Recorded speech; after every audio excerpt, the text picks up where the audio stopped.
ओम नमो भगवते वासुदेवाय। ओम नमो भगवते वासुदेवाय।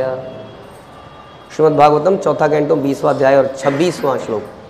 पृथु महाराज भगवान की गुणगान करते हुए बोलते हैं, यशा शिवम शुश्रवा आर्य संगमे यदृच्छया चोपशृणोति ते सकृतः कथम गुणज्ञो विरमे द्विना पशु श्रियत प्रभवे गुणसंग्रहेच्छया। हे अत्यंत कीर्तिमान भगवान, कीर्तिमय भगवान क्या है? कीर्तिमय। यदि कोई शुद्ध भक्तों की संगति में रहकर आपके कार्यकलापों की कीर्ति का एक बार भी श्रवण कर लेता है, यदि कोई आपके भक्तों की संगति में आपके कार्यकलापों का श्रवण एक बार भी कर लेता है, तो वो आपका किसी भक्तों का संग कभी नहीं छोड़ता, जब तक कि वो क्या ना हो, जानवर ना हो। यहाँ बता रहे हैं कि जब तक वो पशु तुल्य ना हो, यानी कि कोई व्यक्ति अगर भक्तों के संग को छोड़ के जाता है तो क्या है? वो पशु तुल्य है, ऐसा बता रहे हैं। जिसने भगवान का श्रवण कर लिया, भजन कर लिया भक्तों के साथ में, इस टेस्ट को ले लिया और उसके बाद वो इसको छोड़ता है, तो व्यक्ति वास्तव में क्या है? वो जानवर है। क्योंकि जानवर, जैसे कॉकरोच को आप, चींटी को ले लीजिए, चींटी को आप रोज चीनी डालिए, चीनी, ठीक है, तो चींटी आपके घर में आने लगी। अब एक दिन पड़ोसी ने चींटी डाल दी, वो चीनी डाल दी, तो क्या होगा? चींटी वहाँ चली जाएगी। इसको कहते हैं पशु तुल्य, क्योंकि उसके जीवन में केवल यही है, आहार, निद्रा, भय और मैथुन, बस जहाँ मिलेगा जानवर। लेकिन जानवर में भी धीरे धीरे जब उच्च कोटि के योनि आती है, गाय, कुत्ता, आप कुत्ते को देखिए, आप कुत्ते को आप कहीं 10 किलोमीटर छोड़ के आ जाइए, वो ढूंढते ढूंढते ढूंढते घर में वापस आ जाएगा। हाँ, गाय को लोग छोड़ देते हैं सवेरे, वो पूरी दुनिया में अपने खाने का बंदोबस्त कर करा के शाम को घर में आती है दूध देने के लिए।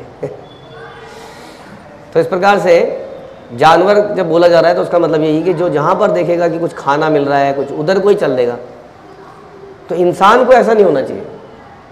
इंसान को अपना संग ऐसे नहीं चुनना चाहिए कि आप कौन से शहर में रहेंगे जहाँ पर मॉल्स की संख्या सबसे ज़्यादा है, कौन सी स्ट्रीट में रहना पसंद करेंगे जहाँ पर ईट स्ट्रीट है, ईट स्ट्रीट, खाने की दुकानें आसपास। जैसे कि आप लोग सोचिए, जब आप घर लेते हैं तो सबसे पहले क्या सोचते हैं? कई बार हमने भक्तों को बोला कि आप घर यहाँ पे, नहीं यहाँ नहीं लेंगे, क्योंकि अब मार्केट नहीं है यहाँ पर, है? मार्केट में रहना है, घर में रहना है, लेकिन आदमी देखता पहले मार्केट ही है। तो क्या हो गया? वो चींटी की तरह जो सोचती है मैं कहाँ रहूँगी, जहाँ चीनी का ढेर होगा वही मेरा घर है, आसानी से बाहर निकलूंगी, चीनी का पहाड़ होगा, कट्टा होगा, कट्टे में घुस जाऊंगी। चूहा भी वही सोचेगा, जहाँ अनाज की बोरियां हैं वहीं मैं रहूँगा, वही मेरा घर है। लेकिन मनुष्य ऐसा सोचना चाहिए मनुष्य को कि जहाँ मॉल है वही मेरा घर होना चाहिए। लेकिन ऐसी तो होता है, आपके रेट कहाँ बढ़ते हैं प्रॉपर्टी के? जहाँ मॉल्स बनते हैं वो रेट प्रॉपर्टी के बढ़ जाते हैं, क्योंकि आदमी वहीं रहना चाहता है। घर से निकले तो टी शर्ट मिल जाए, साड़ी मिल जाए, रेस्टोरेंट मिल जाए, बस, तो जीवन क्या है? सफल है। इसका मतलब वो जीवन व्यक्ति क्या है? पशु तुल्य है। आप सोच के बताइए, सही लगता है कि नहीं? जो वास्तव में मनुष्य होगा वो कहाँ रहना चाहेगा? जहाँ पर भक्त मिलके गायंत यत मद भक्ता, जहाँ भक्त मिलके भगवान का श्रवण कीर्तन करते हैं, जो मनुष्य है वो उस जगह में रहना चाहेगा। लेकिन जो जानवर है वो ऐसी जगह रहना चाहेगा जहाँ खाना मिले, पीना मिले, कपड़ा मिले। ये शास्त्र बता रहा है, भागवतम 4.20.26 ऐसा बता रही है। अब आप मानिए ना मानिए तो आपकी इच्छा है, ऐसा इसमें लिखा है। जब तक वह पशु तुल्य ना हो तब तक वह भक्तों की संगति नहीं छोड़ता, क्योंकि कोई भी बुद्धिमान मनुष्य ऐसा नहीं करेगा। और मूर्ख मनुष्य मतलब इक्वल टू जानवर। हाँ, आप लोग कहते हो ना मनुष्य में जानवर में क्या अंतर में देख कहते हो आप लोग? बुद्धि, ये हमारी बुद्धि ज़्यादा है। हाँ, लेकिन बता नहीं कि जिसकी बुद्धि ज़्यादा है वो भक्तों की संगति में रह के हमेशा श्रवण कीर्तन करेगा। जिसके अंदर बुद्धि नहीं है वो उनको छोड़ देगा और ऐसी जगह में जाएगा जहाँ पर आराम हो, जीवन का ऐशो आराम हो। बुद्धिमान मनुष्य ऐसा कभी नहीं करेगा। सही बात, समझ में आ रही बात? इसके लिए परिवर्तन लाने पड़ेंगे। देखिए जानवर भी, जैसे मैंने बताया, आप अनाज की बोरियां अगर दूसरे कमरे में रख देंगे, जानवर अगले दिन दूसरे कमरे में जाएगा। लेकिन इंसान एक ऐसा व्यक्ति है जिसकी आसक्ति गटर में भी अगर रह रहा हो तो वो गटर से निकलना नहीं चाहता। हमने देखा नहीं, मैं यहाँ 40 सालों से रह रहे हैं, हम यहाँ से निकल नहीं सकते। यानी कि वो जानवर से भी नीचे चला गया। जानवर को भी खाने की भी समझ है कि खाने के हिसाब से जगह बदल लेता है, लेकिन इंसान जगह नहीं बदल, आसक्ति हो जाती है उसकी। तो आपकी यहाँ बता रहे हैं, आपकी महिमा के कीर्तन और श्रवण की पूर्णता, आपकी महिमा की कीर्तन और श्रवण की पूर्णता तो धन की देवी लक्ष्मी जी द्वारा तक स्वीकार की गई है। लक्ष्मी जी के बारे में बता रहे हैं कि भगवान की श्रवण कीर्तन, महिमा का श्रवण कीर्तन धन की देवी लक्ष्मी भी स्वीकार करती है, जो भगवान के अत्यंत अनंत कार्यकलापों तथा दिव्य महिमा को सुनने की इच्छुक रहती है। तो लक्ष्मी जी भी भगवान के कार्यकलाप सुनना चाहती है। तो लक्ष्मी जी भी की क्या इच्छा रहती है कि कहाँ रहे, गायंतीयत मत वक्ता, लेकिन लक्ष्मी जी पैर दबा रही हैं अकेले अकेले। तो इसका कोई सबूत है आपके पास कि लक्ष्मी जी भक्तों के बीच में श्रवण कीर्तन करना चाहती है या भक्तों के बीच में रहना चाहती है? इसका कोई एग्जाम्पल है आपके पास? हाँ हाँ, तो लक्ष्मी जी जो है गोपियों के साथ भगवान की रासलीला में, हाँ, उन लीलाओं में एंटर करना चाहती है, लेकिन लक्ष्मी जी को एंट्री नहीं मिलती है क्योंकि वो लक्ष्मी है, गोपी नहीं है। तो लक्ष्मी जी गोपी बनने के लिए तपस्या करती है। कहाँ पर करती है? बेलवन में। हाँ, जब आप वृंदावन जाएंगे तो वृंदावन केवल बांके बिहारी और पेड़े की दुकान के अलावा भी कुछ है। अब जाएंगे तो पता चलेगा, कभी जाएंगे तो तभी तो पता चलेगा, कहीं भक्तों के संग में जाएंगे तभी पता चलेगा कि बेलवन भी एक वन है, जैसे कि वृंदावन है वैसे ही बेलवन है। तो बेलवन में लक्ष्मी जी का मंदिर है और वहाँ पर लक्ष्मी जी तपस्या कर रही है सदियों से, ताकि वो भगवान के भक्तों के साथ यानी कि गोपियों के साथ लीला में एंटर कर पाए। और गोपी गीत गाएंगी तो लक्ष्मी जी भी साथ में गाएंगी, बजाएंगी। हाँ, तो लक्ष्मी जी भी यही चाहती है, आपकी महिमा के कीर्तन और श्रवण की पूर्णता धन की देवी लक्ष्मी जी तक स्वीकार करी गई है, जो इस लीला को सुनने की इच्छुक है।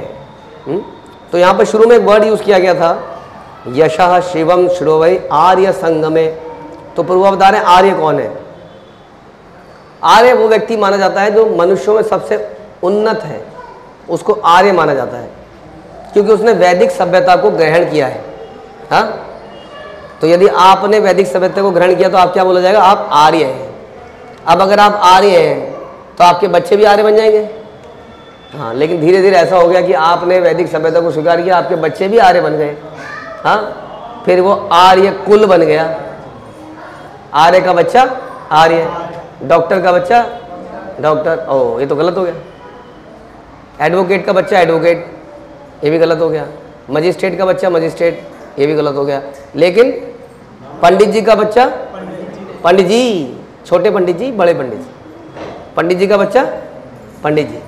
लेकिन एडवोकेट का बच्चा छोटा एडवोकेट बड़ा एडवोकेट नहीं, वहाँ नहीं। डॉक्टर छोटा डॉक्टर बड़ा डॉक्टर। अभी 4 साल का डॉक्टर है इनके घर में पैदा हुआ है, 4 साल का, ऐसा नहीं।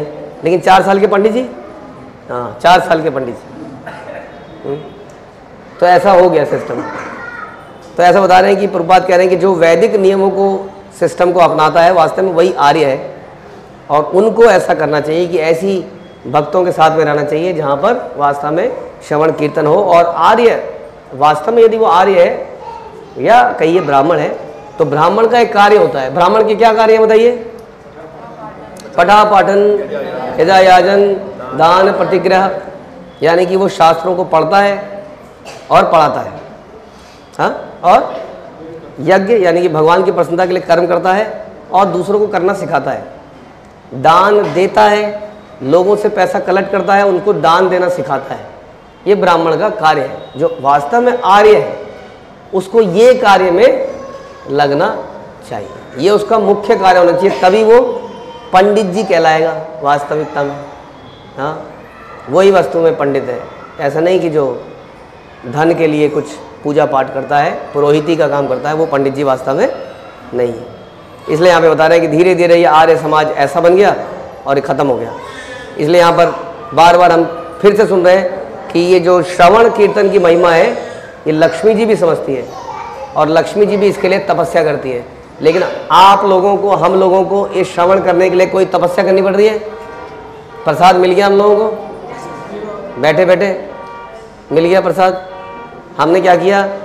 अपने शरीर को उठाए, पैरों पे ला के धम से यहाँ पे रख दिया और हमारा दीपदान भी हो गया, हमारा श्रवण भी हो गया, हमें प्रसाद भी मिल गया बिना तपस्या के। हाँ, इसको कहते हैं आचार्यों की कृपा।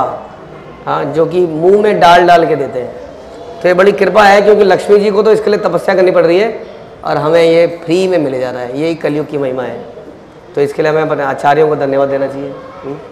श्रील प्रभुपाद की जय, ग्रंथराज श्रीमद् भागवतम की